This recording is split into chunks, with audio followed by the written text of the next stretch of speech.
everyone, this is Renee Romeo of ReneeRomeo.com, and you're here today to learn how I'm repurposing a kitchen pantry into a butler's pantry. Now the reason why I'm doing this is the culprit right here next to me. I have a window with bright southern exposure that was actually spoiling all of the dry goods that I kept in this space. So what I'm doing now is I'm going to use this space as a butler's pantry. It's going to be a great multi-purpose space. It's going to house all of my paper products, appliances, and it's going to be a great staging area for any party that I have. Most importantly, this space is going to be upgraded with the same type of finishes that you can see in this video for my kitchen cabinet pantry, so it's really going to be one cohesive space with the rest of the kitchen. So anytime I do a remodeling project, I make sure I save the existing building materials that I'm not using. And the reason why is because you never know when you're going to need them. In the case here, I'm going to be repurposing these door fronts for the bottom cabinets in this butler's pantry. But if you don't have door fronts like I do, you can actually purchase these at your local big box store, or you could make your own out of birch plywood and have them beautifully painted to match your existing space. So let's remove any shelving that we're not using and any baseboard as well.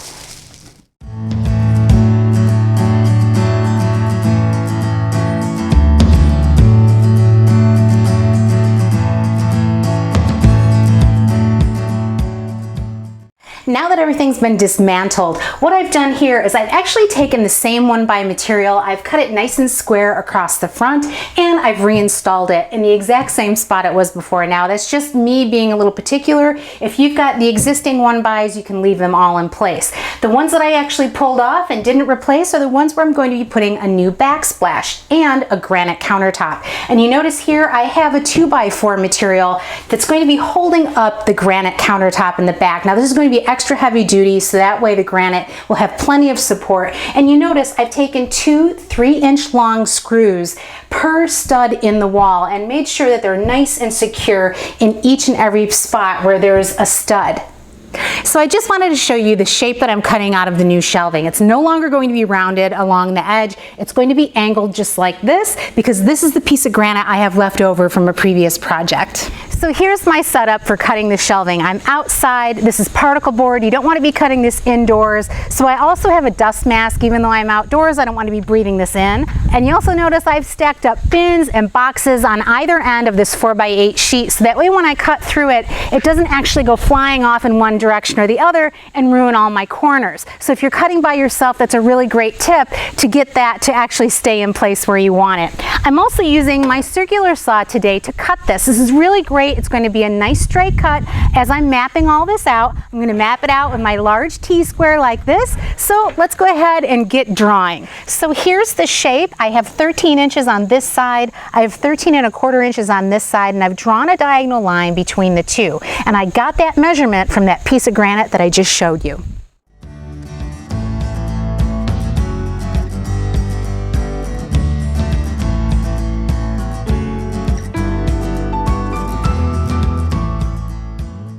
Now you notice I've marked the top of these with a T. The reason why is because the two sides are not symmetric and they look exactly the same on both sides. This way I won't mess it up when I bring it indoors and install it in the wrong direction. I've installed all the upper shelving, and it was very simple to do, and I'll get to that in a second. I just wanted to show you where we were going for the bottom cabinet that we're going to be building. In order to get the correct measurement on your 2x4 for the height, you're going to take your door and you're going to measure 1.5 inches higher. That's going to give you 3/4 inch of the poplar wood that we're putting on here as a framework for this, that's going to show top and bottom. Now side to side it's going to be a little bit different, but we're using 1x2 poplar for this. It's going to trim out all of the cabinetry on the bottom and all the shelving on the top. It's going to make it look beautiful, and we're going to stain this to match the rest of the kitchen so everything looks seamless.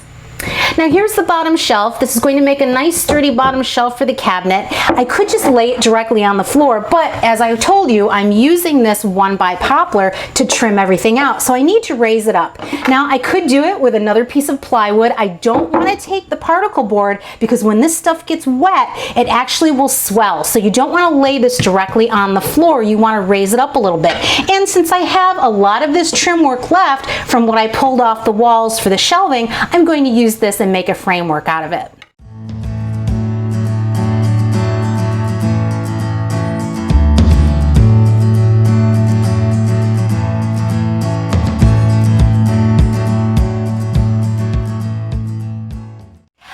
takes care of that shelf. So the second shelf on the inside of the cabinet is really easy. You can actually place this right on top of those two supports, and it's just going to sit there nice and tight. Then you're going to take a small drill bit and you're just going to drill 4 holes along the back edge. Now this is going into that piece of 1x material underneath it, and it's going to hold it nice and secure. Then I'll secure it with 1 1/4 inch drywall screws.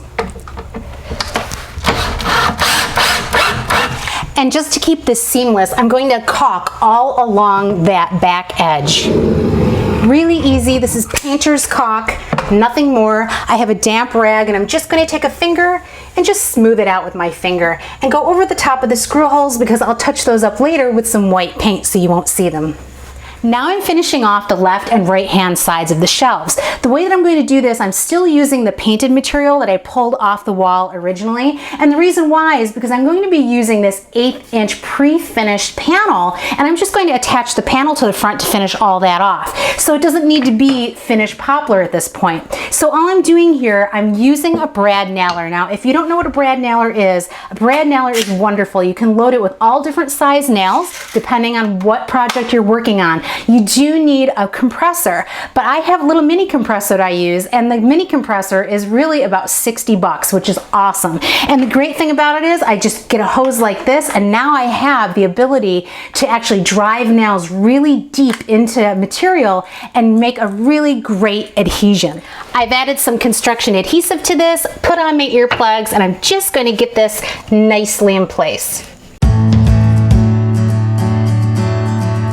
I've installed the top piece, and I just wanted you to see how I'm installing this side. So I'm just going to put a little bit of glue, construction adhesive on that 2x4, and then I'll take the piece that coincides with the piece below it. So all of these are the same length, and I've double checked everything to make sure that it's going to be nice and plumb when I line everything up. So it looks good in this direction. Now I need to make sure it looks good in this direction. So once I get this all situated, I'll go ahead and nail that in as well.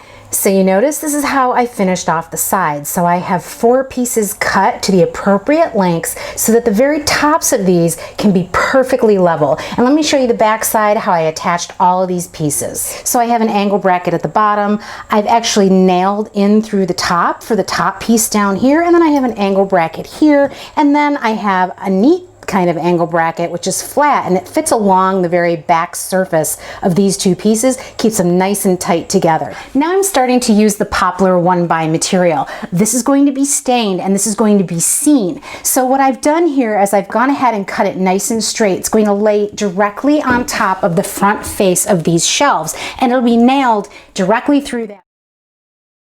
So it's pretty self-explanatory that it's just going to be a straight piece of wood that's cut nice and straight on both sides. It'll get attached here at the bottom and again here. But when you get to the top, there's a little floating area here. So what I needed to do was I needed to cut a piece of wood like this. And you remember, these 2 measurements are not quite the same. So what I'm going to do is I have one angle cut at 46 and the other angle cut at 44.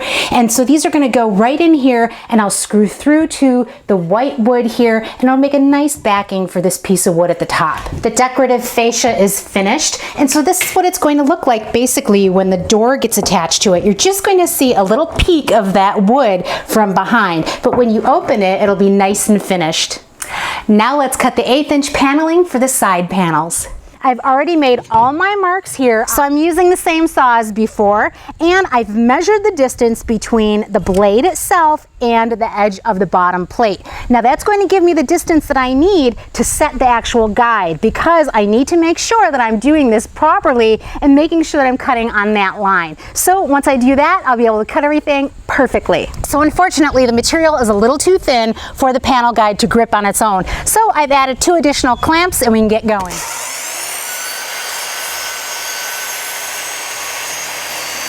Look at the perfect fit that the panel guides gave me with these panels. Now I'm going to attach them with 1-inch brad nails, and I'm just going to go all along the edges because I know I have a surface to nail through. Well, I have 2 empty spaces here on the left and right side of the door frame. So I have a piece of wood like this. So here's the profile of it. It's a 45-degree angle, and all this is going to do is just lay in place right here and cover up this empty area. Now the bottom cabinet is just about buttoned up. I'm working on adding a decorative edge to the front of the shelving. So I'm also using that 1x poplar, and I'm just going to apply it to the very front on all 3 sides. So what I've actually done here is I'm remembering my corners, and I have to take half of that angle in order to get the proper angle to match. So this one was 46, so this is going to be 23. And this corner was 44, so it'll be 22-degree cut on either side. Now I've slid the granite into place. It was already pre-cut to that shape, and here are the shelves all trimmed out nice and neat. Now let's move over to the other side.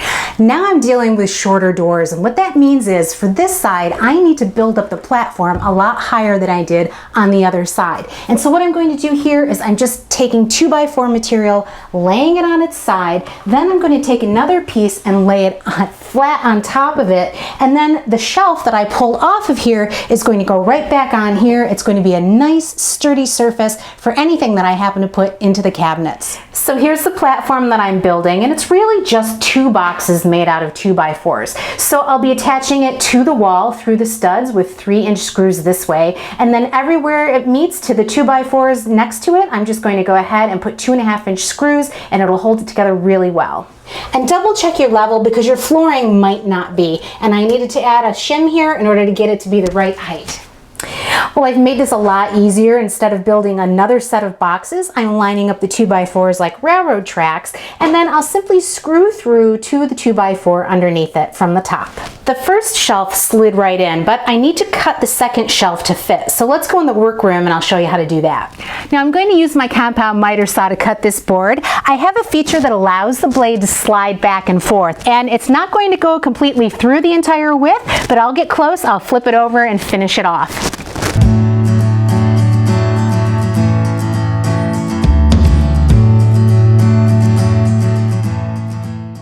So I'm just sharing with you a quick sketch of what I'm doing here for the supports for this system. So I'm installing these supports here, and you can see there's a support here and here on either side of this door. It's going to cover everything that's going to be placed in these spaces behind it. They're not yet nailed in place, but I'm going to nail them in place from the top. And these aren't going to move at all. And what they're going to do is create support. I'll put another piece above this shelf here, and it's going to support the granite that's going on top. Now I'm starting on the second shelf support. So you notice here I'm using angle brackets anywhere that there isn't a place where I can nail, and so it makes it really strong. I'll just put a screw through this. So this top piece can go through here, and then I can simply screw from the back side. And then over here on this side I can line this up with the bottom piece and along the top, and then put a couple brad nails in this way. So in order to continue on along that top surface, I'm just putting a backer piece behind this that's going to hold everything in place, and I've changed out my brad nails to 1 1/4 inch nails, so that way they'll go through the front all the way to the back. So the frame is done and the shelves are caulked in place, and now I'm getting ready to put on the face. Now the face is really the decorative part. This is the trim that's going to be stained, and this is actually poplar, so it's the same poplar that I used for the framing. It's just that I'm going to be a little bit more careful about how I do the front face frame because this is what's going to be seen. So it's going to really double up this area where the granite's going to sit and make it extra sturdy in the process. And they're getting attached with 1 1/4 inch brad nails.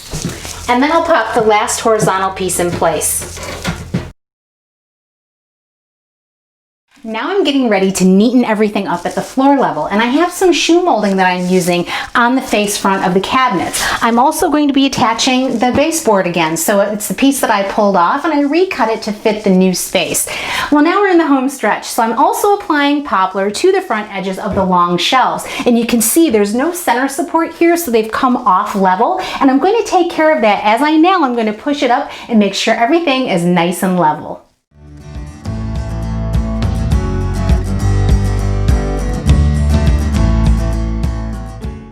Now that the construction is done, I'm going to take some time and paint the walls and stain the trim to match the cabinet doors that I have. And then I'll give you a quick tutorial on how to cut granite countertops. So here's the setup. I know this looks a little ridiculous, but trust me, this is what you're going to want to do because this process generates a lot of dust. Even if you spray down the surface ahead of time, you're still going to generate dust, so I don't even bother. I have a paint suit here, I have ear protection, eye protection, I have my circular saw. My circular saw is outfitted with a segmented masonry blade. It's going to go through it like butter, especially if it's brand new. I also have the setup where I have 3 pieces of 2x4 that's supporting this piece of granite completely. I don't want to cut through this and actually have one of the pieces of granite fall on my foot, so we don't want to do that. The other thing that I've done, I've got a nice straight edge here, 2 clamps holding everything in a perfect position, and then I'm just going to go ahead and make sure that it's set back so my blade is going to hit right on that line and cut it perfectly. Now, as far as your circular saw is concerned, you can control the depth of your blade, so you can actually move it up and down to accommodate whatever thickness granite you have. And furthermore, even if you're not cutting granite, a great option for you at this point is to use butcher block. It's available at big box stores and all kinds of lengths, and you're just going to actually follow the same procedure you did when you cut all your wood pieces for the paneling. Same exact process. So if you have that down, you have this down too.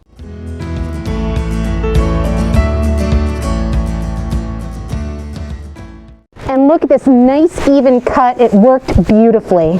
Before I show you the giant reveal, I wanted to show you a close-up of the granite countertop installed. Now this is comprised of many different pieces of granite between the backsplash and the countertop itself. It came off of my kitchen island, so I had to get creative in getting this together. But once this is styled, you'll never know that this is comprised of many different pieces. So don't be afraid to repurpose granite from different areas of your home because you can absolutely make this work in a different space and make it look beautiful as well.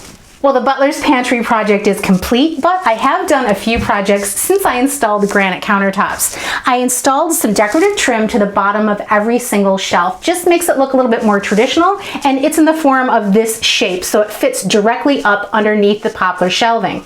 And I've also installed a backsplash. Unfortunately, on my website, I have a backsplash project that'll take you through the entire process A to Z. And here is the built-in cabinetry. Now you can go to my website and learn how to hang these cabinet doors in my pantry build and pantry organization video, and it'll actually show you how to drill out holes for hinges if you'd like a European hinge. So this is really helpful, and you can notice that heavy-duty shelf at the bottom is going to handle any kind of heavy cookbook you have.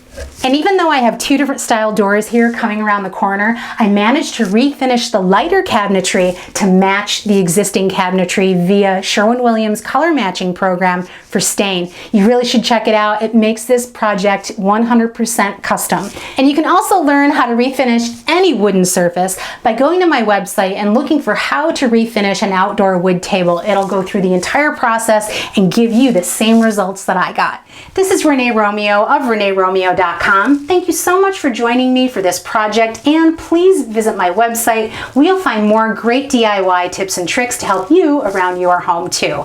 And as always, please like, subscribe, and follow, and if you know of anyone that can benefit from watching this video, please share it with them too. I would so appreciate it. And I'll see you next time. In the meantime, here's the big reveal.